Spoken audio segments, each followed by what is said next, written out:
America जाके आए, फिर क्या था, आधे घंटे बाद मेरी नींद उड़ गई। सपने में गए थे सरपंच साहब। आपके ऊपर कोई कमेंट नहीं करूँगा, आप बहुत अच्छी व्यक्ति हैं। शायद ऋषि के पापा हैं क्या ये ऋषि के पापा हैं? आपका नाम मैंने बहुत सुना है, आपका नाम मैंने बहुत सुना है। ऐसा कहना पड़ेगा मेरे को, क्योंकि मेरे को ऋषि मिल गया था रास्ते में। मैं तो जनता पीपल ले के आगे वाले गाँव में, मेरी तो कोट रह गया था वही क्या हो रहा, रेलवे स्टेशन पे कोट लेने गया, ऋषि मिल गया। ऋषि ने कहा नहीं भाई साहब कभी सब मेरे इधर वरना भगवान का सब इधर नदी के आसपास कहीं पहुंच जाते। और नाम भी इस गाँव का ऐसा है पीपल हेला। मैं जिसको पीपल हेला कभी सब मैंने वो पीपल हेड़ा, भैया पीपल हेड़ा नहीं, वृक्षारोपण का काम चल रहा है नेताजी। हमारे इधर एक नेताजी, मैं आपकी बात बिल्कुल नहीं करूँगा, हमारे इधर एक नेताजी सरपंच साहब पसीना मत पूछो, बिल्कुल टेंशन मत लो, मैं जानता हूँ जॉब कार्ड में नाम कैसे मेरा खुद का चल रहा है नीचा 15 दिनों से जॉब कार्ड में नाम चल रहा है मेरा फर्जी। हालांकि सरपंच साहब बहुत अच्छे व्यक्ति हैं, मैं कुछ भी कर दूँ कुछ कर नहीं सकते, क्योंकि इनको मेरे को कहाँ आकर राशन लेना है। रमा उधर जी का काट रहा नाम, इनसे बुलाया मेरे को। अच्छा लगे तो तालियां बजाना, और नहीं अच्छा लगे इसका बजाना। बहुत अच्छे दीदी, आपको मजे आ रहे हैं? आ रहे हैं बस, आपको आ रहे हैं, आपको आ रहे हैं बस। तो हम लोग इसीलिए आए हैं कि मजा देने में, लेकिन अभी ऋचा कहती है चले गए। देख ऋचा, तू घड़ी देख, तेरी टाइम एक्स की घड़ी, उसमें टाइम देख कितना, देख फटाफट देख कितनी बजी है। ये टाइम मजे का है, यहाँ से ज़्यादा मजा कहीं और आ रहा होगा तो लोग वहाँ चले गए, टेंशन लेने की जरूरत नहीं है। यहाँ जो लोग बैठे रामावतार जी, आपने 2-4 मजार के बाद में कहा मजार, उस मजार के चक्कर में बाजार का क्या। देखो मैं तो स्टार्ट नहीं हो रहे जब तक तुम लोग धाधु नहीं मचाओ। हाँ भैया इंस्टाग्राम में ताली बजाए एक बार। ये 3 घंटे वाले कवि है, अभी तक उठ के आएंगे। मैं पानी पी पी के रात भर ये करता हूँ, मैं रोता फिर लिया हूँ 2 दिन से भाई साहब।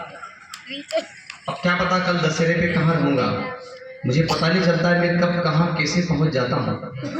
बहुत अच्छी बात है कि ना दौलत के लिए और ना किसी शोहरत के लिए, कि ना किसी दौलत के लिए और ना किसी शोहरत के लिए, अरे हम तो चले आए हैं इस सुनील की मोहब्बत के लिए। ये मेरे को पता था तुम्हारा टेस्ट, दाढ़ी वाले तेरे रूप निराले, तूने पर्वत में डेरे डाले, वारे मेरे भोले भाले है। ऋचा तेरे को देखने के लिए पास आ गया रे।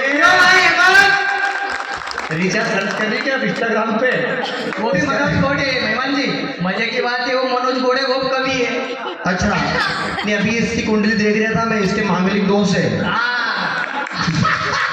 सही बोल दिया आपने। और गौड़ साहब ऐसा गांव कभी नहीं देखा मैंने, पंखा कई जगह देखा है मैंने, नीला ड्रम, नीले ड्रम में पंखा, उसमें गेहूं पड़े होंगे तुम्हारे घर देखे। देखिए पप्पू जी गौड़, इस पंखे पे मेरा दिल आ गया है।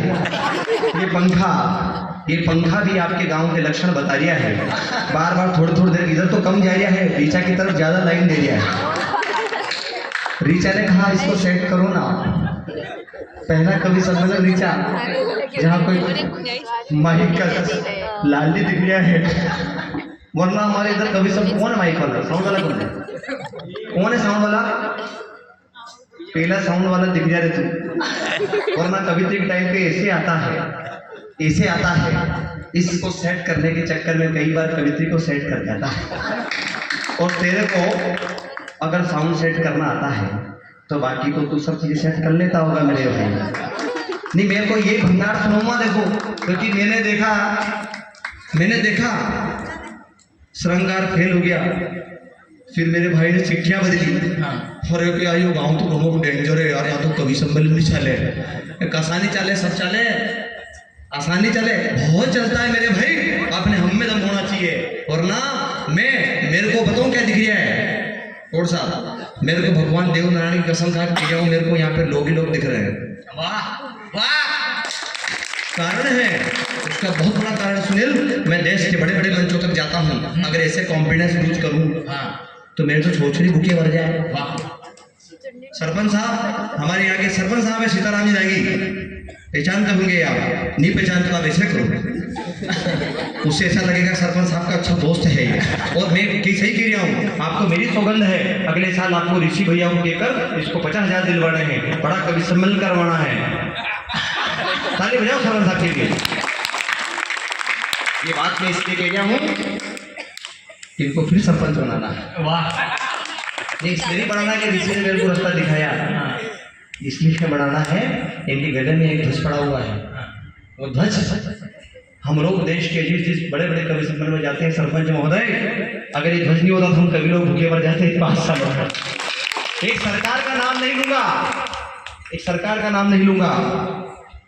उस सरकार ने कवि सम्मेलन बंद करे थे राजस्थान में, हमारे कवि लोग भूखे मर गए भाई साहब, क्योंकि कवि लोग जहाँ कहते हैं, हमारे कुछ लोग, ये कवि लोग जहाँ जाते हैं मोदी मोदी मोदी मोदी मोदी करते हैं। अरे मेरे भाई, वो तो मोदी है, वो चाय वाला है, तुम गनीमत समझो। मैं तो भगवान देवनारायण से प्रार्थना कर रहा हूँ और भेसा सुन महाराज से अर्जी लगाई है कि काढ़े वाला अगली बार प्रधानमंत्री बन जाए। फिर देखो आप आनंद ही आनंद। सरपंच साहब, फिर मैं सीताराम जी की ओर जा रहा हूँ। सीताराम जी भाई साहब बहुत अच्छे व्यक्ति, एक राजू भैया इसके गांव के सरपंच, उन्होंने लगाया एक पौधा। शाम को एक बकरा आया, बकरा खा गया। सरपंच साहब को जूझ आई, सरपंच साहब ने रात में 2 छोरों को भेजा, जा रहे बकरे को पकड़ ला। क्यों? कि पर्यावरण संतुलन जरूरी है। बकरा अपना पौधा खा गया, अपन बकरे को खा जाते हैं। हालांकि आप बहुत अच्छे व्यक्ति हैं, आप मेरे बहुत अच्छे व्यक्ति हैं, और मुझे मेरे घर में एक लुगाई को 2 बच्चे हैं, मुझे उनका पेट पालना है। सरपंच साहब, आप बिल्कुल बुरा मत मानना, मैं रात में आया हूँ, रात में चल जाऊँगा, सुबह सुनील को पकड़ो। हालांकि आप भी इसकी कास्टिंग के वो शायद अंकल जी हैं। हाँ, तो आप मेरे भी अंकल जी हैं, सार्थक दंड बहुत अच्छे व्यक्ति हैं, अगले साल कभी सम्मेलन कराएंगे। वो दादा, आप ये जो प्रसाद लेके बैठे हैं, इस ऋचा को बहुत शौक है इसका पूरे का, आप बाद में बांधना, बहुत अच्छे व्यक्ति हैं। और मैं प्रार्थना करता हूँ कि इंस्टाग्राम की माया से निकलकर 4-5 लोग बैठे हुए वो ऐसे बैठे जैसे पांडव।